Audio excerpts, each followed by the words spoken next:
And I mean, I've actually written about this. I wrote a blog some time ago called Enterprises versus SMBs, Who's the Better Customer for B2B SaaS companies. And I think the sort of old school traditional view is that enterprises were always the best customers because they have the biggest budgets. That translates into the biggest annual contract values or ACVs. This provides the highest ROI on sales efforts. So now you can make a sales-driven distribution strategy pencil in the first place. The prospects are easy to identify. After all, if you're going after the Fortune 500, you can just make a list of the 500 companies. So I think the traditional gold standard was sort of the head, like you're saying, Jason, the enterprises. However, I think in recent years, it's become more popular to pursue the Stripe strategy of the sort of more SMB. Why is that more popular? Well, because first of all, startups are, the SMBs are more early adopters. So when you're a startup and it's way easier to satisfy their standards, to satisfy their needs are less complicated. You don't have to have SOC 2 compliance and everything else. If They're more risk-taking, right? Yeah. If you solve an immediate pain point for them, they'll just buy it. Okay. Whereas I think enterprises are more late adopters. They tend to be more skeptical of new software categories. Yeah, I think in addition to that, the SMB sales cycle is really quick. I mean, I'd say typically 1 to 2 months, you can close a deal. The sale itself is simpler.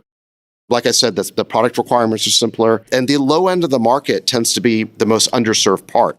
So it's great to play where the incumbents are not. That's a traditional strategy is you go after the low end of the market that's been kind of overlooked or ignored.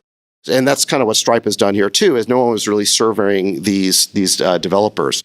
So I tend to think it's a good strategy too. And the truth is it's not one or the other. I think you just have to pick, which are your battles that you want to fight. And some startups will go after enterprises and some will go after SMBs. And it really comes down, I think, to founder market fit. I think founders who are better at sales probably skew more towards an enterprise strategy. Whereas if you're more of a product founder, you go after SMBs. Brilliant summary. Over time, Sacks, for a company to thrive over long periods of time, do you have to service both, or do you think you can stay in one of those things and grow indefinitely? Well, what I've seen is that if you start the low end of the market with SMBs, over time you can move up market. Because what happens is that as your product gets more and more sophisticated and your company and your ability to execute and deliver gets more sophisticated, you can start satisfying the needs of bigger and bigger companies. So you start SMB, then you go mid-market, then you eventually get to enterprises.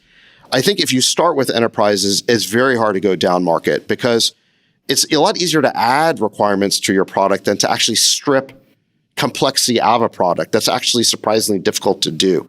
So I think either strategy can work. Either you start the low end and move up market. That's the classic Clay Christensen innovator's dilemma type thing.